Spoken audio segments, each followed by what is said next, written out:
আহি আছে শীতকাল আৰু শীতকালত বজাৰ সেউজীয়া শাক-পাচলিৰে ভৰি পৰা দেখিবলৈ পোৱা যায়।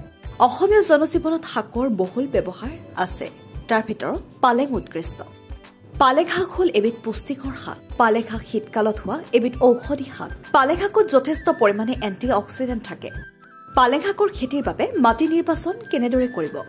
পালেং শাকৰ বাবে ওখ ৰ'দ ঘাই সাৰুৱা বালিচহীয়া মাটিৰ প্ৰয়োজন। জাত নিৰ্বাচন: যবনৰ গ্ৰীণ, অল গ্ৰীণ, S23 আৰু পুছা জ্যোতি। মাটি প্ৰস্তুতি কেনেদৰে কৰিব?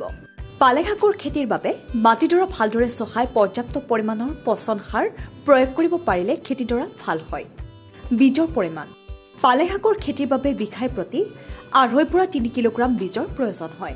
বীজ সিঁচাৰ সময়: ছেপ্টেম্বৰ মাহৰ দ্বিতীয় সপ্তাহৰ পৰা ডিচেম্বৰ মাহৰ ভিতৰত পালেং শাকৰ বীজ সিঁচিব পাৰি। পলিহাউচ বা সেউজগৃহৰ সুবিধা থাকিলে জুন-জুলাই মাহতো পালেং শাকৰ বীজ সিঁচি আগতীয়াকৈ ফচল আৰু লগতে অধিক উপাৰ্জন কৰিব পাৰে। বীজ শোধন: বীজ শোধন কৰিবলৈ প্ৰতি কিলোগ্ৰাম বীজৰ বাবে কেপ্টান 50 WP ঔষধ 3 গ্ৰাম ব্যৱহাৰ কৰিব লাগে। বীজ দিয়াৰ ব্যৱধান: বীজবোৰ 20 চেণ্টিমিটাৰ দূৰত্বত শাৰী বনাই সিঁচিব লাগে। বীজখিনি অংকুৰিত হোৱাৰ 10 পৰা 12 দিনৰ পাছত শাৰীৰ প্ৰতি পুলিবোৰ 5 পৰা 7 চেণ্টিমিটাৰ দূৰত্বত পাতলাই দিব লাগে। সাৰ প্ৰয়োগ: বিঘাই প্ৰতি 3 টন পচন সাৰ, 23 কিলোগ্ৰাম ইউৰিয়া আৰু 50 কিলোগ্ৰাম একক ছুপাৰ ফছফেট সাৰৰ প্ৰয়োজন হয়। বীজ সিঁচাৰ আগতে শেষৰবাৰ হাল বোৱাৰ সময়ত সমুদায় সাৰখিনি প্ৰয়োগ কৰিব লাগে। পৰিচৰ্যা: বীজ সিঁচাৰ ঠিক পাছতে পাতলীয়াকৈ পানী যোগান ধৰিলে সোনকালে পালেঙৰ গুজালি ওলায়। পুলি গজি উঠাৰ পাছত প্ৰয়োজন অনুসৰি 10 পৰা 12 দিনৰ ব্যৱধানত পানী যোগান ধৰিব লাগে।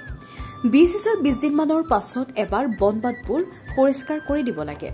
শীতকালত কৃষকসকলে উপাৰ্জনৰ মাধ্যম হিচাপে পালেং শাকৰ খেতিও বাছনি কৰিব পাৰে। অধিক তথ্যৰ বাবে অভিজ্ঞ কৃষকৰ পৰা পৰামৰ্শ ল'বলৈ নাপাহৰিব। নিউজ ডেস্ক ৰিপৰ্ট, অংকুৰিত অসম।